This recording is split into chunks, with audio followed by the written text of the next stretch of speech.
Donc bonjour à tous, merci de nous rejoindre ce matin. L'idée c'est qu'on passe 30 minutes, 30-45 minutes maximum ensemble. Donc Delphine et Marc nous font l'honneur d'être avec nous pour témoigner. Donc moi je vais servir à passer les slides et à faire une petite démo ensuite, mais pas grand-chose. Là je vais laisser l'honneur à Delphine et Marc de nous expliquer un petit peu leur métier, comment ils travaillent au quotidien, comment ils travaillent avec notre solution Licide. Et on verra tout ça petit à petit.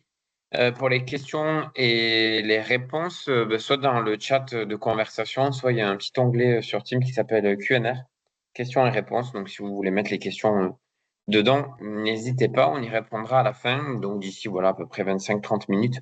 Et à la fin, on se donnera 10-15 minutes pour les questions et les réponses. Voilà, donc place à vous, Delphine, Marc. Le sujet du jour, c'est comment gagner du temps grâce à l'industrialisation des missions de consulting, tout en personnalisant, pardon, ces missions et notamment avec la plateforme Litide. Avant tout, je vous laisse vous présenter. Delphine, Marc, à vous. Donc Honneur aux bonjour tout le dames. monde. Merci Marc. Mais non, c'est normal, c'est normal. Donc Delphine Chevalier, aujourd'hui j'ai mon propre cabinet de conseil qui s'appelle Talianeo Media, qui est un cabinet de conseil en cybersécurité et en intelligence artificielle. Sachant que dans mon parcours professionnel, j'ai une longue expérience des métiers de conseil. J'ai démarré ma carrière dans des petits cabinets. Après, j'ai évolué dans des très gros cabinets, enfin que certains d'entre vous, je suis sûre, connaissent. C'est les Big Four. Voilà, j'ai évolué longtemps dans un Big Four. Après, j'ai travaillé aussi en cabinet d'avocats. Donc, j'ai moi-même été aussi consultante, auditrice financière. Et c'est vrai qu'il y a quand même un leitmotiv. Alors, bien entendu, aujourd'hui, en tant que fondatrice et directrice d'un cabinet, mais aussi dans l'expérience que j'ai eue par le passé, cette question d'optimiser les méthodes de travail, que ce soit sur des petites équipes, des équipes hybrides ou des très grosses équipes au niveau mondial, a été un peu un leitmotiv sur comment effectivement on fait comment peut-on faire effectivement pour être plus efficace. Le modèle de business du conseil, c'est quand même aussi un modèle où on n'a que du temps, on va en parler. Le temps, c'est de l'argent, c'est comme ça que l'on price dans ces modèles-là. Donc comment aussi optimiser les méthodes de travail pour gagner du temps, être plus efficace et puis se centrer sur la valeur ajoutée, ce qui compte pour nos clients. Voilà qui je suis. Ravie de partager cette expérience avec vous et l'expérience que j'ai avec Litsid. Bonjour à toutes et tous, Marc Botorel, donc j'ai plusieurs casquettes puisque je suis vieux maintenant, plus que Delphine en l'occurrence. J'ai travaillé très longtemps, alors, j'ai commencé ma carrière chez Schneider et ensuite j'ai passé 20 ans chez HP sur des fonctions France, Europe, Moyen-Orient, Afrique, aussi bien sur du conseil que sur du marketing. Et donc j'ai été bercé par une société américaine au process et à l'optimisation de notre activité. J'ai quitté HP il y a 20 ans pour créer ma propre société où je faisais de l'infrastructure, de la cybersécurité. Alors je dis je faisais parce que j'ai revendu cette société il y a 2 ans pour les TPE-PME et collectivités en région parisienne. Et en parallèle de ça, je suis formateur pour mon ancienne entreprise, pour HP, pour le réseau de revendeurs HP, sur les technos, enfin, toutes technos confondues, sauf l'imprimante, parce que même si c'est le métier de base ou d'origine d'HP, je ne suis pas un spécialiste de l'imprimante. Et j'ai revendu cette société il y a 2 ans. Je gérais une société que j'ai rachetée à un Américain qui s'appelle Porter Consulting Europe, que j'utilise actuellement. Et ce que Delphine n'a pas dit, c'est que nos deux sociétés sont dans le capital d'une grosse société de services basée au campus cyber, où on a regroupé 60 sociétés du paysage cyber français pour proposer un 360 en cybersécurité pour les PME, les ETI et les sociétés du CAC 40. En ce qui concerne Leadseed, j'ai travaillé en consultant externe pour Leadseed parce que toute la beauté de l'outil, c'est de mettre son intelligence dedans pour optimiser les process. Je pense que notre ami Romain en reparlera derrière. Donc, on l'a utilisé à plusieurs reprises sur différents types de sujets, puisque en fin de compte, c'est un outil qui permet de faire de la qualification et de la rédaction derrière, de automatiser et personnaliser de rapports d'analyse. Donc, c'est en fin de compte tout le jus de cerveau du consultant qui est mis dans un outil pour optimiser l'activité derrière. Et donc, Delphine C'est ça. et moi-même, puisque je travaille aussi pour Thalia, notamment sur les exercices de gestion de crise cyber, eh bien, nous a permis, au travers de l'ITID, de mettre un outil en place très rapidement basé sur les conseils et sur les documentations de l'ANSSI, mais une automatisation, on va dire, d'un certain nombre d'analyses. Mais je laisserai Delphine en parler un petit peu plus derrière. C'est ça. Eh ben, on va Accessoirement, parler justement maintenant. voilà, et des- accessoirement, Delphine et moi-même sommes réservistes Ah à oui. l'unité nationale cyber de la gendarmerie nationale. Donc, on baigne dans la cybersécurité 24/7 quelque part. Ouais, tu as encore oublié une casquette, Oui. l'association aussi Ah que oui, l'on anime. la On n'en finit SOVICA, pas, on en est dans le Association monde de casquette. soutien aux cybervictimes. Et comme vous avez vu dans mon titre, moi, je suis le référent On est, national cybersécurité de voilà. la CPME. Donc, à ce titre-là, je siège au conseil d'administration de cybermalveillance. Et mon job, enfin, en tout cas, ma mission au niveau national, c'est de faire de l'éducation des chefs d'entreprise sur la cyber et faire du lobbying auprès du gouvernement sur des réglementations comme celles qui vont arriver, de façon à ce que ce soit déployable et implémentable auprès des chefs d'entreprise de TPE-PME. Ça marche. Merci à tous les deux pour votre présentation. Maintenant, on va parler un peu plus des objectifs en termes de consultants. Donc, quels sont vos objectifs? Quelle est votre mission et quels sont vos enjeux ainsi que les attentes des clients? Une fois encore, je laisse Delphine commencer, puisque Tu complèteras. ça fait. Alors, c'est vrai qu'on a préparé, on s'est dit, alors voilà, enfin, c'était aussi intéressant de prendre un petit peu de recul par rapport globalement au métier du conseil, où ils ont aussi pas mal gravité en cabinet d'avocat, hein, donc sur le conseil juridique. Les uns et les autres, là, connectés, je ne sais pas sur quelle thématique vous intervenez, mais globalement, sur les métiers du conseil, on a un enjeu, enfin, on achète nos prestations, enfin, les clients achètent nos prestations pour accéder à une expertise qu'on a acquis de plein de façons, notamment en étant en voyant pas mal de clients, hein, c'est aussi comme ça. Donc c'est vrai qu'il y a ce temps intellectuel qui est hyper important pour nous, hein, de pouvoir formaliser notre expertise, la communiquer à un client. Et là, on est vraiment dans le cœur de notre métier. Moi, alors là, c'est mon point de vue personnel, mais j'ai quand même aussi travaillé avec des grosses équipes de conseil et je pense qu'il y a quelque chose qu'on partage en tant que consultant. Là où on est bien, là, ce qu'on aime faire en tant que consultant, c'est effectivement ce temps intellectuel de formaliser un point de vue, formaliser une recommandation, construire un programme pour un client. Globalement, c'est là où on est, je pense, dans notre zone de confort, ce qu'on On a perdu Delphine. On a perdu Delphine, en effet.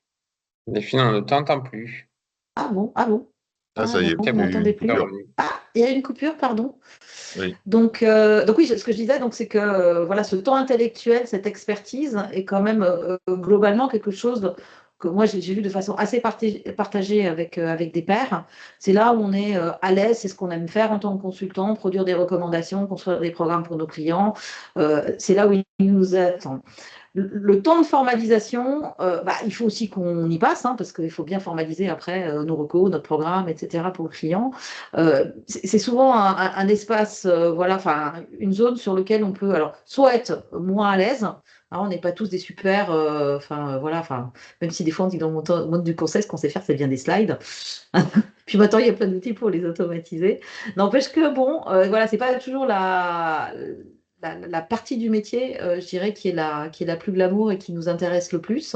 Et puis, elle est surtout extrêmement chronophage. Et là, on va se rappeler aussi, ça doit être quelque chose que vous avez en tête. On dit que dans une présentation, quelle qu'elle soit, hein, qu'elle soit orale, qu'elle soit écrite, quelle que soit sa durée, hein, pour que les messages passent, c'est 80 voire 90% de forme et juste 10%, enfin 20% dans le fond. Donc, ça veut dire que le fond, il est super important, mais si vous êtes incapable de bien le formaliser, effectivement, quelque part, on loupe le coche pour transmettre les messages qu'on a envie de faire passer. Donc, ce temps de formalisation, c'est vrai que c'est un enjeu parce qu'il faut savoir y passer du temps. C'est hyper important pour l'efficacité du résultat. Mais des fois, ça peut être effectivement extrêmement chronophage, voire effectivement, on peut pas être très à l'aise ou pas avoir envie de le faire. hein. Et derrière ça, c'est lié au business model du conseil. On n'a que du temps, hein, et c'est comme ça qu'on le vend d'ailleurs à nos clients, enfin sur deux façons de faire, que vous connaissez, ça j'en suis sûre, soit au TJM, soit au forfait. Effectivement, la seule chose qu'on est capable de monétiser, c'est notre temps, enfin derrière notre expertise. Hein, donc finalement, la répartition du temps aussi entre ce temps intellectuel dont on a besoin et le temps de formalisation est hyper important parce que derrière, on a notre business model et comment, enfin, on est rentable individuellement ou collectivement au sein d'un cabinet. Hein. L'autre enjeu qu'on a, c'est l'alignement méthodologique. Moi, je travaille dans des très grosses équipes d'audit et de conseil, des plus petites aussi, mais là, je prends l'enjeu qu'on a sur des grosses équipes, même sur des petites quand on travaille, je dirais, avec des partenaires, c'est comment on s'aligne. Hein, comment on s'aligne sur une façon de présenter les choses, donc sur une méthodologie commune et sur une façon de présenter. Ce qui est aussi hyper important pour le client, c'est ce qu'on voit en face, c'est ce besoin de lisibilité pour le client. Quand on est dans une très grosse équipe, ce n'est pas chacun qui décide sa façon de présenter sur les différentes étapes. Il faut que ça reste lisible pour le client. Hein. Donc, c'est vrai que ça, c'est vraiment des enjeux et des attentes qu'on a adressés en tant que consultant. Hein, sur notre expertise, voilà, c'est cet espace de temps contraint, la qualité de nos travaux et la lisibilité pour notre client. Je te laisse, Marc, compléter et ajouter peut-être aussi un autre angle sur cette problématique auquel on fait face en tant que consultant. Je vais abonder dans ton sens et je vais l'illustrer également. Effectivement, notre valeur ajoutée en tant que consultant, c'est sur l'analyse de la situation du client et la restitution. C'est pas sur on va dire, c'est pas sur l'analyse des réponses qu'on peut obtenir du client. Je vais donner un parallèle à ça sur deux exemples qui me semblent assez significatifs. Le premier, c'est un outil qui a été développé par l'ANSSI aujourd'hui, qui permet de faire une analyse de maturité cyber d'une entreprise qui s'appelle, ça y est, moi c'est mon aide cyber, non, c'est mon aide cyber, c'est ça? Non, c'est diagnostic de maturité, de préparation. Diagnostic de maturité. C'est un peu long, mais. Voilà. Ouais, Mondiac Cyber. À l'origine, c'était un outil qui a été développé par la Gendarmerie nationale, qu'on appelait Diagonal en interne, et qui était ni plus ni moins qu'un gigantesque questionnaire dans un tableau Excel qui a ensuite été analysé manuellement, donc très très long. L'ANSSI s'est emparé entre guillemets de l'outil, on a fait une V2, ce qu'on appelle Diagonal V2 dans notre jargon, et qui est en fait une automatisation justement de l'analyse des réponses données par le client. Et pour donner un parallèle, l'ANSSI a créé à cet effet une start-up pour le développement de cet outil en mode SaaS, qui a pris à peu près un an, n'est-ce pas, Delphine? Connaissant l'outil Leadseed. Donc oui, excusez-moi, donc c'est bien de mon aide cyber dont tu parles. Oui, c'est mon aide cyber.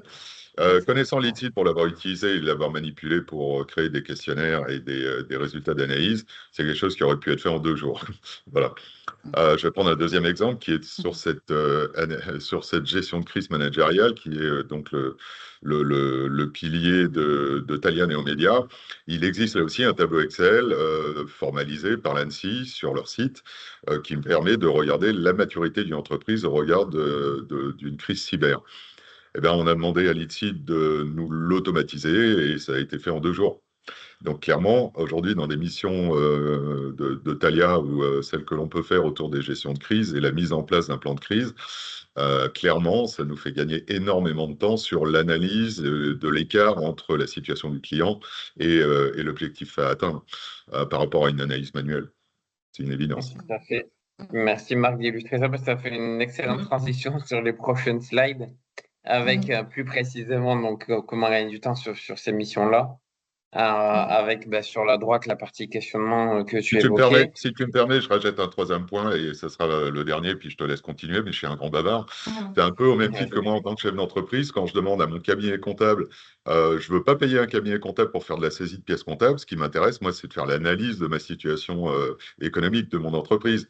Et bien là, c'est un peu la même chose. Si je fais le parallèle, c'est pas le temps de saisie des informations et d'un traitement d'un tableau Excel, c'est d'avoir mis notre intelligence au travers de l'outil pour avoir une analyse et notre valeur ajoutée en tant que consultant, c'est bien évidemment l'interprétation des résultats derrière.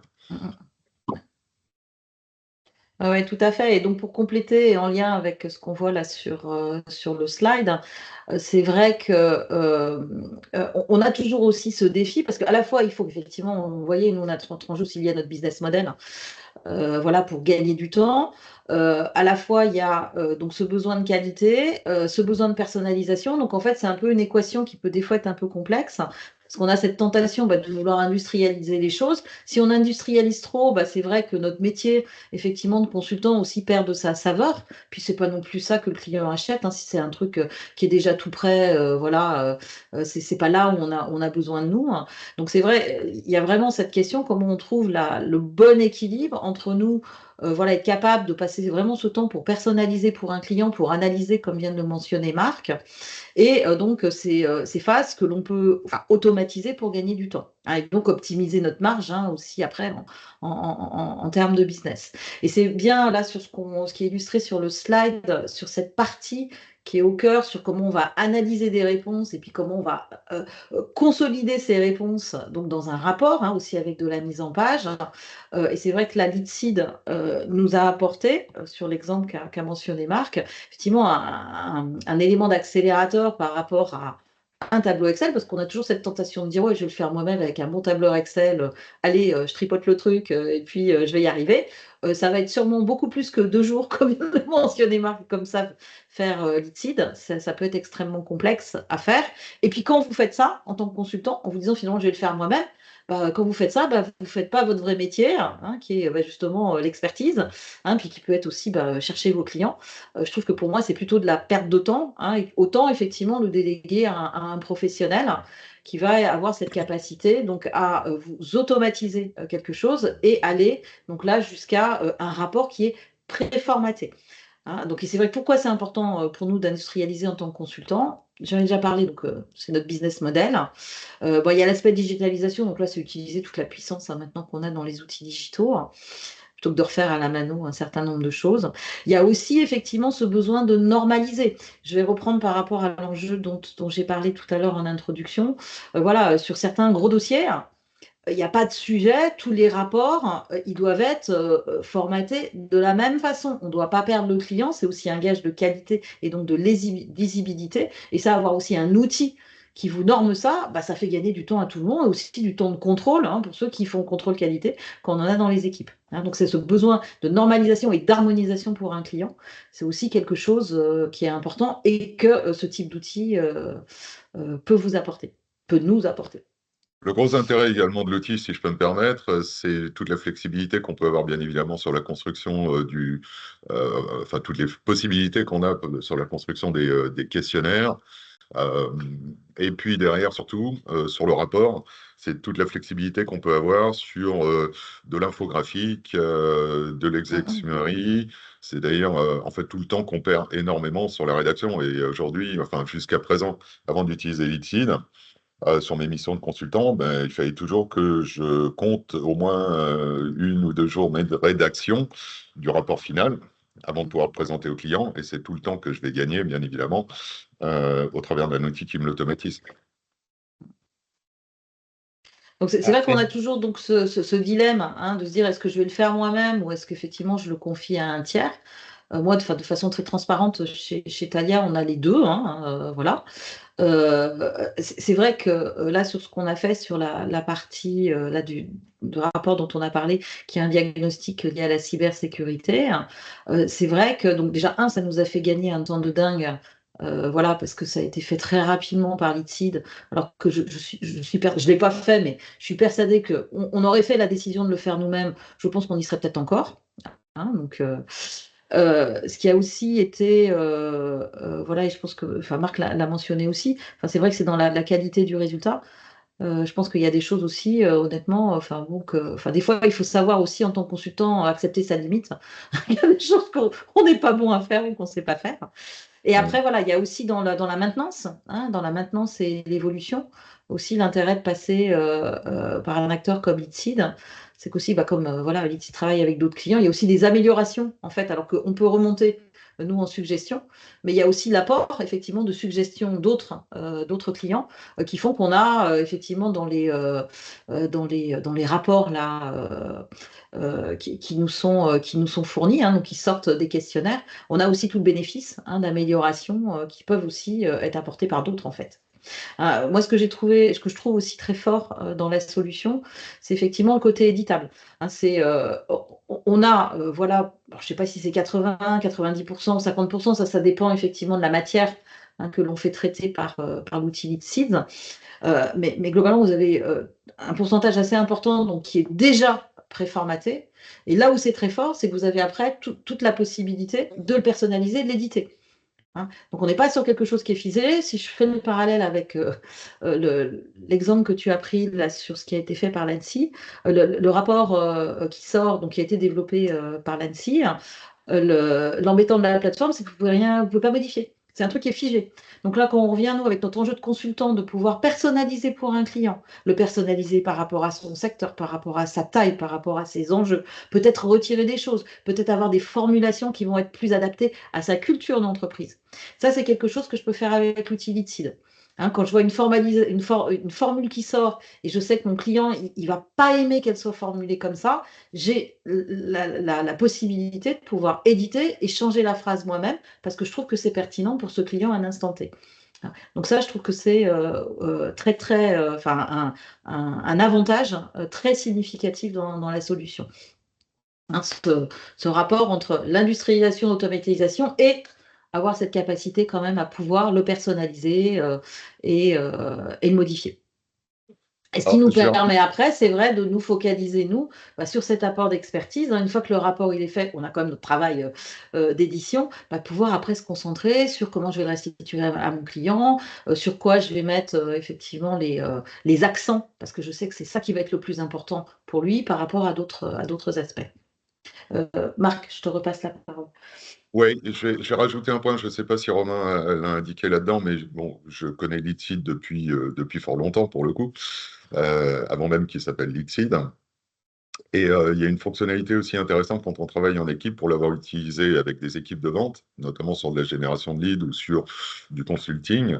C'est tout l'appareillage en termes opérationnels autour, c'est-à-dire la possibilité d'avoir une équipe avec une gestion globale des leads ou en tout cas des affaires en cours. Avec ce qu'on avait mis en place, dans certains cas, c'est un directeur des ventes qui avait une visibilité sur l'ensemble des actions faites par ses commerciaux ou ses consultants dans son équipe. Donc, c'est tout l'aspect tableau de bord, suivi des affaires de manière globale. Donc, ça, c'est un point aussi important en termes d'efficacité opérationnelle et de visibilité globale de l'activité. Et puis, il y avait un deuxième point qui vient de m'échapper. Peut-être qu'on le verra pendant la démo, parce que je vais montrer maintenant la plateforme. On va passer sur la démo. On a perdu Marc en même temps. Donc, l'idée, c'est de vous montrer la plateforme maintenant qu'on a bien compris les enjeux autour. Voilà, c'est la possibilité d'utiliser Leadseed en interactif, en conversationnel avec un client, en one-to-one, mais également la possibilité de prendre ce même questionnaire ou une version un peu plus simplifiée et le mettre à disposition, par exemple, des clients, sur une campagne de marketing. Ce qu'on a pu faire notamment avec HP, avec Orange et avec d'autres sociétés où on pouvait faire du face-to-face avec le client en mode conversationnel ou au téléphone en mode appel, mais également mettre le questionnaire en libre utilisation par le client, ce qui vous permet, vous, de récupérer les informations du client et de le rappeler derrière une fois qu'il a fait sa propre auto-évaluation. Merci Marc. Alors, tu as eu un petit coupure, donc je vais en profiter pour enchaîner d'écran. Mais on va voir tout ça sur la plateforme. Donc, l'idée, c'est de montrer un petit peu cette plateforme-là. On l'a bien compris, il y a l'aspect du questionnaire réalisé par le consultant ou effectivement que le client peut lui-même faire tout seul à travers une sorte d'auto-évaluation, on va le voir aussi. Et à la fin, ce rapport qui est généré automatiquement et automatisé et personnalisé surtout, qui sort de la plateforme. Donc, quand je me connecte, donc j'arrive sur cet écran-là. Il y a login, mot de passe, bien sûr, pour le consultant. Je vais directement aller sur un questionnaire que j'ai pré-rempli. Donc là, c'en est un sur l'évaluation de la maturité gestion de crise cyber, que Marc et Delphine ont utilisé l'outil sur la partie cyber, mais sur les missions de consulting, c'est à peu près la même chose. Il y a des questions et à la fin, il y a un rapport qui est généré en automatique pour être repersonnalisé derrière. Donc, une fois que je rentre sur ce questionnaire-là, il y a différentes thématiques. Le questionnaire est divisé en plusieurs parties. Là, je tape le nom complet de moi-même, hein, puisque on va dire que dans ce cas d'usage-là, je suis le consultant. Et puis après, je vais commencer à dérouler les questions. Donc, c'est un questionnaire, on va dire, classique. Comme l'a dit Marc, tu l'as précisé, effectivement, le questionnaire peut être modulé comme on le souhaite. Il peut avoir une question sur un écran, et puis après, on change d'écran en fonction de la thématique. Il peut en avoir 10, il peut en avoir 100. Peu importe, il n'y a pas de template. On peut aussi mettre des petits point d'infos pour avoir peut-être un peu plus d'informations sur qu'est-ce qu'on veut dire par cette question-là. Donc, celle-là, par exemple, c'est comment informer la cellule de crise stratégique. Donc là, on a plus d'infos sur les fonctions pour être sollicitées si besoin, RSSI, direction cyber, etc. Donc voilà, je ne vais pas forcément lire les questions à moins que ça soit pertinent, mais là, on est sur de la cyber à nouveau. C'est des questions qui peuvent être certaines obligatoires, d'autres non obligatoires, si on le définit quand on crée la plateforme. Certaines questions, en fonction des réponses, peuvent appeler d'autres questions. Donc le questionnaire est dynamique. On peut aller donc dans différents schémas du questionnaire en fonction de comment on l'a configuré. Donc ici, on était sur la première thématique, gouvernance et interaction entre équipes mobilisées. Je vais aller rapidement sur les prochaines thématiques, processus et outillage. Donc, par exemple, ici, un outil d'astreinte, est-ce qu'il y en a un et est-ce qu'il est existant? Donc, bon, quatre réponses possibles. On peut en avoir 2, 1, 10. Voilà, à nouveau, il n'y a pas vraiment de modèle. Tout est personnalisé à souhait sur ce questionnaire-là. Voilà, Et différentes si je peux me questions. permettre de compléter, il y a Ouais. aussi quelque chose qui est super là, qui a été monté. Bon, pareil, hein, on le fait pas. Donc, vous avez le petit i là, et ça peut être intéressant quand on a des grosses équipes ou voilà qui font de l'administration de questionnaires et qui, enfin sur ces phases-là, hein, de mission, et qui n'ont pas toujours tout le même niveau de compétence sur l'ensemble des thématiques. Là, voilà, on a des aides-mémoires, voilà, qu'on a montées, qui permet effectivement à un consultant de dire, mince, c'est vrai, cette telle question, je ne sais plus ce que c'est, etc. Le petit aussi permet de documenter des équipes si on a besoin, ou même vous, hein, des fois en tant que consultant, moi ça m'arrive, des fois je le regarde, je dis oui, c'est vrai, tiens, on parle de quoi? Là, hop, on a le petit aide-mémoire qui nous permet de nous rappeler de quoi on parle. Exact. Une précision pour un client. Ouais. Merci Delphine. Et aussi la partie commentaire à la fin de chaque partie, on peut aussi en rajouter plusieurs si besoin. Donc là, on va rajouter un commentaire si besoin parce que quand on interroge le client, c'est souvent intéressant de sortir peut-être un peu du cadre du questionnaire et c'est possible bien sûr, et donc de rajouter des commentaires si besoin.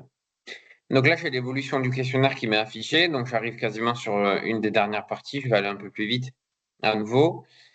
Là, j'ai une partie qui m'a été rajoutée parce que j'ai répondu à une question différente de celle que j'avais préformatée. Donc, je vais la renseigner à l'écran avec vous. Donc, comment sont définies les métriques de continuité, comment est surveillée l'évolution de l'état de la menace cyber. Donc, pas mal de questions complémentaires. Donc, voilà, il y a des menus qui se rajoutent à nouveau en fonction des réponses précisées. J'arrive sur la fin.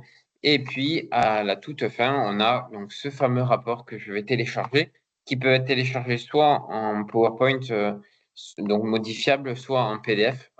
Les deux sont possibles. Et on va voir Et tu que. l'as pas mentionné, Mathéo, mais ça paraît anecdotique, mais en bas Romain, d'écran, on a Romain, aussi le Romain. pourcent. Mathéo, Romain, c'est son nom de pardon. famille. Pardon.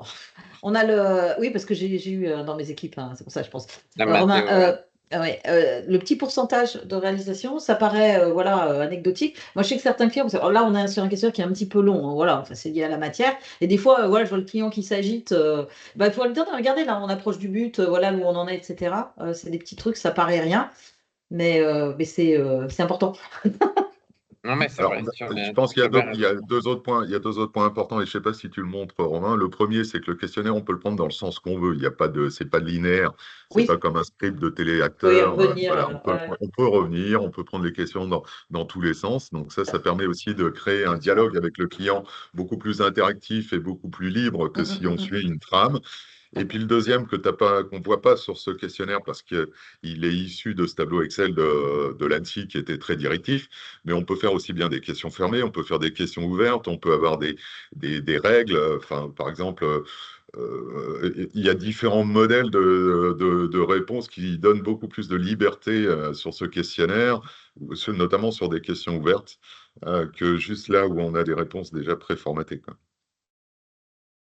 C'est vrai, effectivement, il y a la partie questionnaire qui peut être modulable à souhait. Je le montrais en même temps que tu disais, Marc, Mm. et merci pour la précision. Merci aussi Delphine. Et les questions peuvent être de tout type à nouveau, tout type des questions ouvertes, des questions fermées, multi-choix, du prédéfini. Enfin bref, on peut avoir un peu tout ce qu'on veut. Donc à la fin, on a donc le rapport qui a été téléchargé. Je vais basculer d'écran, du coup, je vais vous montrer ce fameux PowerPoint. Si vous voulez commenter Delphine et Marc, n'hésitez pas à Ouais. nouveau. Parce que je veux juste la commenter, c'est que ça aussi, enfin, là on va le voir, enfin, c'est instantané. Moi, je sais quand je l'administre, alors, enfin, moi, le client, alors là, il se trouve que c'est un diagnostic sur lequel il y a un score. Donc, dire à un client, écoutez, je reviens avec vous demain, enfin, même si c'est demain ou dans 3 semaines ou dans 48 heures pour vous donner le score, ça va pas. Là, enfin, moi, à chaque fois que j'ai administré, le client, il veut tout de suite savoir son score.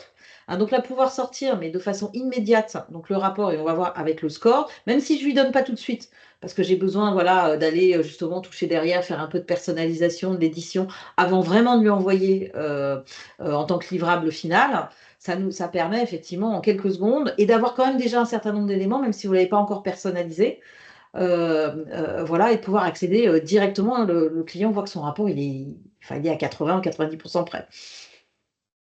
C'est exact, Delphine. Donc, juste pour reprendre le rapport à nouveau. Donc là, c'est le rapport qui sort en automatique et enfin, voilà, c'est instantané. Et effectivement, bon, de toute façon, vous l'avez vu, hein, j'ai cliqué sur télécharger, ça me l'a téléchargé et puis je l'ai directement. Je suis bien sur un PowerPoint que vous voyez. Donc, je l'ai mis en format, donc c'est éditable, hein, mais je l'ai mis en format présentation pour qu'on y voit un peu mieux. Les slides de ce rapport-là, puisque c'est du PowerPoint, on va parler de slides, les slides de ce PowerPoint sont à la fois soit générés automatiquement et statiques. Donc, il y a des slides statiques comme celle-ci qui présentent en fait l'objectif du rapport. Bon, globalement, c'est tout le temps le même contenu. Et après, il y a des slides qui vont être dynamiques, comme par exemple celle-ci, avec qui est le contact du client, puisqu'on l'a renseigné auparavant dans la plateforme, ça va le répéter dans le rapport et également qui est le consultant, ici moi-même.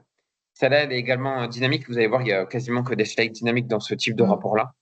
Et là, Et ouais, je vous montre effectivement, un exemple très concret. Donc là, c'est un truc qui est préparé. Hein, voilà. Moi, une phrase que je change assez souvent, parce qu'en fait, voilà, votre organisation ne justifie pas d'une forte maturité en gestion de crise cyber. Pour certains clients, c'est un peu violent à se prendre dans la figure. Donc c'est là, par exemple, où moi, je prends le temps de l'éditer pour trouver une formulation. Pour certains clients, ça peut être gênant, et pour certains, il faut le formuler différemment pour que ce soit un peu moins violent dans la formulation. Donc là, hop, on modifie. Effectivement, on met le petit verbe ou la formulation qu'on va trouver plus adapté par rapport au client avec lequel on est en train de travailler. donc, tout à fait. Également, il y a le score dont tu parlais. Alors, le score, si tu veux en parler aussi, et Marc Oui, donc, également. là, c'est vrai qu'on est un questionnaire qui sort un score. Voilà, parce que ce n'est pas le cas de tous les questionnaires. Là, on a vraiment un rating, une évaluation qui est faite. Donc, c'est vrai que là, l'intérêt aussi, ça nous calcule automatiquement. Donc, on a un premier score de maturité globale. Et ce qui est intéressant, c'est qu'on en a bien d'autres voilà, qui sortent. Donc, ce qui est intéressant aussi, c'est de pouvoir avoir aussi ces visuels en mode, comment on dit, ces cadrans, non. Ah, zut, c'est ce qu'on voit au-dessus, Oui, là. Le terme m'échappe dans l'instant, là. oui, moi aussi. Voilà, tout le monde, voilà, de pouvoir avoir ce type de mapping, et puis le détail en dessous. Et Voilà, il y a le effectivement, détail par là, thématique. Ouais, vas-y, voilà. pardon. Voilà, donc là, ça sort tout de suite. Donc ça, c'est vraiment très, très facile à partager rapidement avec un client. Et après, là, on voit, on a les zones. Voilà, donc là, moi, je sais que sur ce type de mission-là, nos consultants remplissent, voilà, sur la partie analyse, voilà, qu'est-ce qu'effectivement on tire comme information, qu'est-ce qu'il est important de mettre en exergue, là, pour un client, sur, par exemple, cette maturité par thématique. Et on a encore un score aussi qui sort derrière, parce qu'on en a plusieurs, voilà. Donc là, c'est vrai que c'est l'intérêt que ce soit automatisé, hein, ça va très vite. Voilà, donc là, nous, on met nos commentaires. Voilà, les Et commentaires. il y en a encore un autre voilà, qui sort derrière. Ouais, Maintenant, il voilà, y on a a 3 effectivement. scores. Voilà. Il y a la Et après, partie on a tout score le ici. détail. Voilà, et après, on a tout le détail qui est dans le rapport. Je te laisse Oui, il va y continuer avoir. à le dérouler. Non, mais oui, c'est ça. En fait, il y a les radar charts. Voilà, c'est La radar, Les pardon. radars. les radars. On m'a soufflé à l'oreillette, je l'avoue, mais comme ça, on se rappelle de ce que c'est. Donc là, il y a deux types de scoring pardon, qui sort. Je suis allé un peu trop vite. Il y a le niveau de maturité par thématique, le niveau de maturité par temporalité, et ensuite, en fait, on a les sous-thèmes avec le nombre de questions et le scoring en fait qui est expliqué pour expliquer un peu au client d'où ça sort et effectivement même au consultant qui va le commenter, puisque quand même l'intérêt Ah de oui. ce rapport, c'est aussi de le commenter au client, hein, que le client il comprenne, qu'il soit d'accord avec ce scoring, parce que derrière le scoring, il y a quand même des plans d'action qui vont être détaillés. Et ensuite, on rentre dans le détail, voilà, avec niveau de maturité par fiche, avec Ouais. le score global et fiche par fiche. Ouais. Ouais, Delphine, Et là, je pense que ça donne un exemple aussi, enfin, de la richesse de ce que peut faire l'outil. Parce que c'est vrai que sur ce diagnostic-là de maturité, voilà, il y a des présentations multiples, et notamment aussi cette présentation qui fait appel, en fait, à des fiches mémo, des fiches réflexes. Euh, donc, vous voyez, enfin, dans la consolidation et la sortie en fait de l'analyse, elle est multiple sur plusieurs angles. Alors là, on fait ce qu'on veut, hein. Par exemple, à ce type de sortie de reporting, on le fait ou on le fait pas, hein, en fonction de la thématique que l'on a. Mais là, effectivement, ça permet effectivement de faire aussi du lien avec alors là, des supports, voilà, des supports de formation pour dire à un client, là, vous voyez, vous n'avez pas enfin, la note, elle n'est pas très élevée sur cette thématique-là. La fiche à laquelle ça se rapporte, sur lequel vous pouvez aller trouver du support, c'est celle-là. Donc il y a vraiment des croisements qui sont faits sous plusieurs angles, voilà, avec des appréciations. Enfin voilà, c'est assez riche après en termes de ouais, contenu de de contenu. synthèse.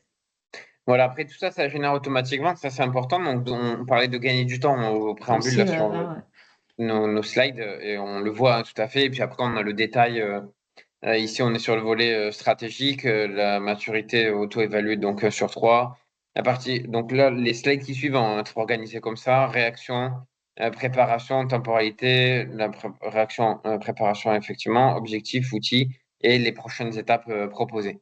Donc après, il y a question par question, on va avoir l'évaluation et la note qui est Détail, ouais. donnée avec à chaque fois le contenu qui va nous sortir dynamiquement en fonction de ce qui a été saisi, bien sûr, sur les réponses auparavant, et le contenu de ces slides qui va être modifié selon les réponses du client. Et Et c'est là effectivement, où à chaque... alors, Ouais, ouais, vas-y, alors à Estelle. la fois il y a la partie commentaire, mais même là sur les prochaines étapes, moi ça m'arrive pour certains clients de modifier légèrement par rapport au Oui. contexte. Hein, j'ai quelque chose déjà qui est pré-rempli. C'est-à-dire qu'à 95% des cas, c'est bon, j'ai rien à changer. Mais il y a les petites, voilà, les quelques cas où j'ai besoin effectivement de rajouter quelque chose. Hein, donc là, enfin, on a besoin de rajouter quelque chose sur la prochaine étape. Pareil, un outil et document, si on a envie de rajouter quelque chose, on a quelque chose qui est déjà préformaté à 80-90%. Si on a envie de rajouter quelque chose qui fait du sens, on le met. Et bien entendu, comme tu allais le mentionner, on voyait dans le questionnaire, parce qu'on a une zone de commentaires que l'on peut aussi saisir quand on administre le questionnaire, qu'on va retrouver voilà, sur ces pages-là, quand on a saisi. Bon, là, on n'avait rien saisi, donc il n'y a rien. Mais on récupère aussi toutes ces zones de commentaires. Et qu'on peut aussi rajouter quelque chose une fois que le rapport est sorti. Voilà. Avant de repartir sur les slides, moi je voulais montrer, parce qu'en fait tu as évoqué tout à l'heure le fait que le client peut aussi s'auto-évaluer lui-même, au-delà du consultant qui se connecte à la plateforme et qui déroule ses questions. Là, en fait, on est sur un lien public, hein, je vais le mettre dans le chat du Teams, là, du webinaire. Et en fait, on commence le questionnaire. Donc, généralement, l'usage, c'est le consultant, il envoie ça à son client et le client se fait une pré-évaluation, un pré-audit, en fait, avant de passer plus détaillé l'audit qu'on a vu auparavant. Voilà, c'est un usage un peu plus digital, un peu plus fait par le client en mode ce qu'on peut appeler un auto-diagnostic ou une auto-évaluation. Et pareil, même process, questionnaire dynamique et le rapport qui est envoyé automatiquement à la fin pour le client ici, hein, ou le consultant. Après, ça dépend qui le fait, mais en tout cas pour l'utilisateur qui réalise ce diagnostic-là, qui est forcément un peu plus light parce que c'est digital, ça doit aller un peu plus vite. Et voilà, à la fin, je mets mon email et je reçois le rapport. Ce ne sera pas le même que celui qu'on a vu à l'instant. Je vous laisserai le découvrir. C'est plutôt quelque chose de, voilà, une sorte de préambule. Mais c'est intéressant aussi de pouvoir le faire par le client. J'accélère un tout petit peu, 44. Après, il y aura peut-être des questions-réponses, comme ça on finit à midi, max, pour les gens qui sont avec nous. Une des questions peut être comment on construit cette automatisation, comment c'est réalisé, comment c'est fait. Voilà, il y a deux options possibles. Soit c'est sur étagère, c'est-à-dire qu'on inclut un Excel qui est déjà préformaté. L'idée, c'est de le digitaliser. Et bien sûr, le rapport est à travailler, puisque, bon, bien qu'il existe des macros Excel et des rapports dans Excel possibles, là, comme on l'a vu, la mise en page est différente. Voilà, le dynamisme est un peu différent. On peut rajouter aussi des radars ou tout autre type de calcul derrière. Donc voilà, on peut prendre soit sur étagère quelque chose de fait, on le digitalise, soit on fait quelque chose de dédié. La création, c'est entre 1 et 4 semaines, hein, donc ça va assez vite. Marc a mentionné 2 jours. Delphine aussi, je crois que tu en as parlé. Effectivement, c'est souvent très, très rapide. Ouais, mais là, L'idée, c'était simple. On avait un tableau Excel à transformer. voilà, C'était pas hyper compliqué non plus, pour le coup. c'était pas trop compliqué. Souvent, on rajoute de la personnalisation puisque le but, c'est quand même de faire un rapport qui est complètement, qui est l'identité finalement de l'entreprise qui va le présenter, hein. Donc, il faut que ça soit quand même quelque chose à valeur. Et puis après, voilà, l'idée, c'est de faire du fine-tuning, de modifier à souhait, et puis à la fin, de faire un run. Donc, c'est assez court. Le but, c'est voilà, que ce soit plug and play, et comme l'a dit, je crois, Delphine, make or buy. Voilà, c'est une grosse question. Mais nous, en tout cas, c'est notre métier de industrialiser la génération de documents en automatique. Et après, derrière, de les personnaliser. Peut-être je vous laisse commenter cette slide-là, qui est une des dernières sur les résultats. En gros, qu'est-ce que ça a pu vous apporter après ces mois et ces années d'utilisation? Alors, donc si je démarre, enfin la qualité, oui, enfin j'en ai parlé, hein, je pense que là, enfin c'est quelque chose que j'ai entendu. J'ai même entendu de certains clients sur l'émission, enfin que ça avait été un avantage par rapport à d'autres, voilà, sur certaines missions, à pouvoir fournir ce type d'étapes, on va dire, dans les prestations. Le gain de temps, oui, il est évident, hein, je veux dire, je crois que j'ai même pas besoin de commenter. Ouais, plus de 50%. Alors voilà, j'ai pas mon chronomètre à côté de moi, hein, et puis comme je le fais pas, enfin, il faudrait que je puisse comparer, si je le faisais, à la mano, combien de temps, ça me prendrait, voilà. Mais c'est clair qu'il y a un gain de temps qui est très significatif. Voilà, donc et c'est vrai que moi, enfin, à ce jour, c'est très positif, et j'en ai administré déjà un bon nombre. Voilà, et nos consultants. Marc, tu veux rajouter quelque chose? C'est bon? Non, non, non. Je pense que Ok. Delphine a tout dit là-dessus. Mm. Peut-être on finira sur cette dernière slide. Pourquoi Litsid? Peut-être Marc, tu veux commenter ou Delphine, quand vous voulez. Moi, je vais commenter, et puis je laisserai Delphine après. Pour une fois, je prends devant. D'abord, c'est une solution française. Et pour moi, alors là, vous avez, oui, j'ai le logo CPME. Moi, je prône les solutions françaises européennes dans le contexte en plus dans lequel on est. Donc, c'est une solution française qui est managée en France. Donc, ça, c'est déjà un premier point.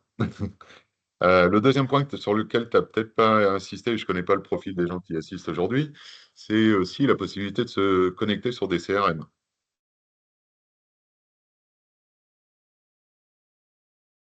Donc là, je te laisse commenter, Romain, mais ça peut être aussi, toujours dans la recherche d'efficacité, de Ouais, linker c'est vrai. ces activités avec un CRM qu'on aurait déjà en interne. Ouais, c'est exact. Désolé Marc, ça va un peu coupé aussi, mais effectivement, l'outil est connecté via des API à des CRM du marché, HubSpot, Salesforce et d'autres. Et l'idée, c'est quoi? C'est de récupérer l'ensemble des résultats aux questions et de les injecter dans les CRM X ou Y. Et comme ça, en fait, on capitalise pardon, sur la data client et on consolide l'ensemble des données à un seul et même endroit. Par exemple, le CRM ou le RP, ça peut être aussi un RP. Et je crois que les deux points pour terminer sur mes commentaires, c'est d'abord l'unicité, la cohérence, comme disait Delphine tout à l'heure. On a une practice, on a intégré notre jus de cerveau à l'intérieur de l'outil, et on est cohérent et consistant sur l'ensemble des diagnostics que l'on peut faire ou des questionnaires que l'on peut faire d'une part. Donc ça, c'est hyper important. Et puis la deuxième, c'est que le rapport qui en sort, comme on l'a dit, il est immédiat, même si des fois, il faut quand même expliquer aux clients que ça prend un petit peu de temps, parce que les trucs immédiats, c'est difficile à valoriser après. Donc c'est toujours, moi, je suis pas tout à fait d'accord avec Delphine. Je préfère dire, bon, on va prendre 1 ou 2 jours pour analyser votre situation et on vous fera une restitution, parce que si on lui donne tout de suite, il a l'impression que du coup, il paye pour rien, quoi. Donc il faut aussi valoriser notre travail qu'on a mis à l'intérieur de l'outil et pas autour de l'outil sur l'analyse du diagnostic. Hein, Donc ça, je parlais juste c'est plus. de voir, non, je parlais juste de voir sa note, Ouais. pas l'analyse, mais c'est Et voir puis sa note derrière, souvent. c'est la qualité du rapport qui est fourni derrière, dans le sens où on a quelque chose de propre, il n'y a pas de faute de français parce qu'on l'a travaillé avant. Voilà, ça fait partie aussi de la valeur que l'on vend derrière sur la synthèse des informations qu'on va plugger à l'intérieur du rapport final. Et c'est le côté professionnel et qui est apprécié aussi, quoi. et je vais ajouter, et on voit sur ça, enfin moi je sais que j'ai aussi apprécié le modèle de pricing. Voilà, enfin on a un système enfin voilà, forfaitaire au nombre de diagnostics que j'aime bien parce c'est vrai qu'il peut aussi y avoir des périodes où sur certaines missions, on n'administre pas enfin tel ou tel questionnaire d'analyse parce que voilà, c'est une période où on n'a pas ce type de mission. Donc avoir un système aussi de pricing qui est donc au diagnostic, enfin par rapport à des paquets, on va dire, de diagnostic. J'ai trouvé ça aussi assez pertinent versus voilà, d'autres acteurs qui peuvent proposer des solutions sur abonnement. Voilà, j'ai aussi trouvé ça assez innovant et aussi pertinent d'avoir cette alternative en fait. Et effectivement, c'est un paiement à l'usage, donc c'est un peu ce que tu disais, Delphine, où l'idée, voilà, il n'y a pas d'abonnement. Le but, c'est de payer en fonction du rapport qu'on sort. Si on n'en sort pas, ben, on ne paie pas.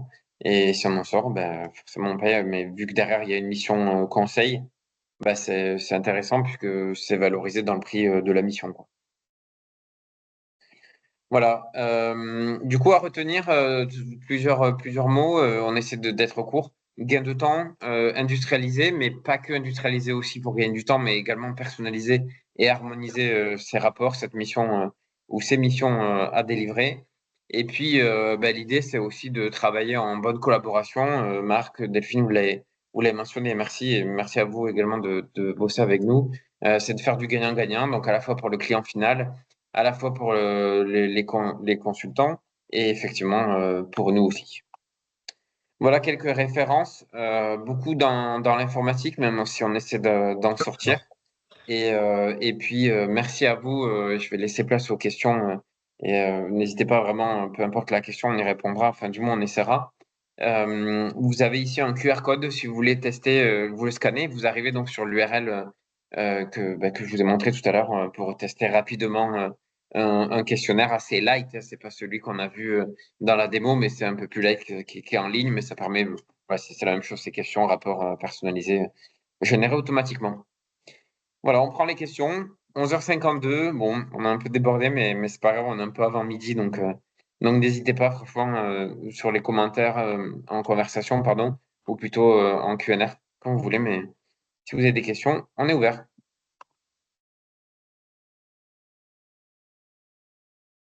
Peut-être le temps de la taper.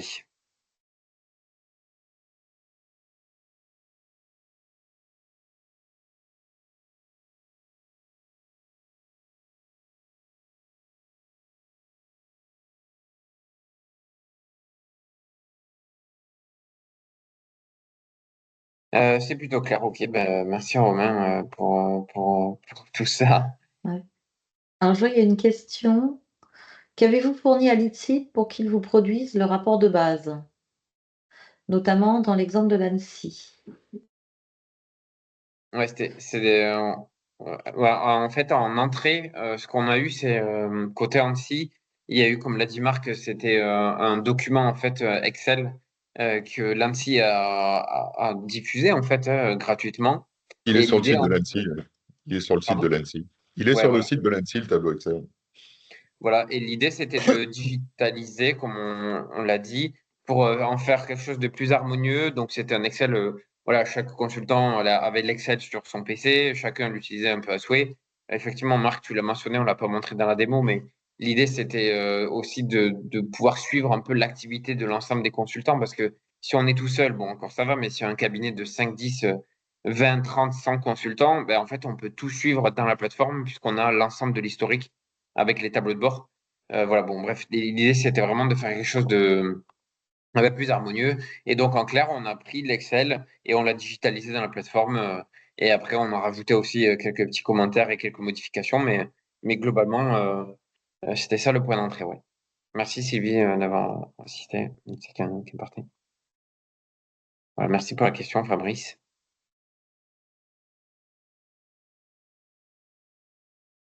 A priori, pas vraiment de questions. Ah, on a été trop clair. On a été parfait. Oui, non, moi je rajouterais peut-être concernant votre utilisation, comment ça se passe avec le client? Vous lui partagez l'écran ou c'est lui qui le fait peut-être en amont? Voilà, comment ça se passe en fait? C'est une discussion et après vous saisissez dans l'outil après ou pendant la mission? Comment vous faites? Moi, là, sur le diagnostic là, de maturité crise cyber, je le fais avec lui. En fait, on se fait une session de travail ensemble. Parce qu'il est assez technique, en fait. C'est un questionnaire sur lequel c'est lié, c'est lié au contenu. Hein.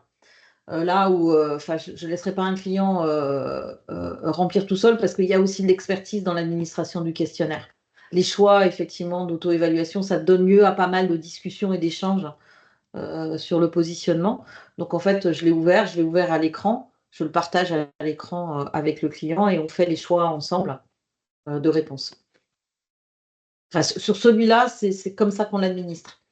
Ce qui ne veut pas dire que c'est la seule façon de faire et je pense qu'il y a d'autres questionnaires. Enfin, comme Marc l'a mentionné, on peut tout à fait envoyer le questionnaire et le client remplir.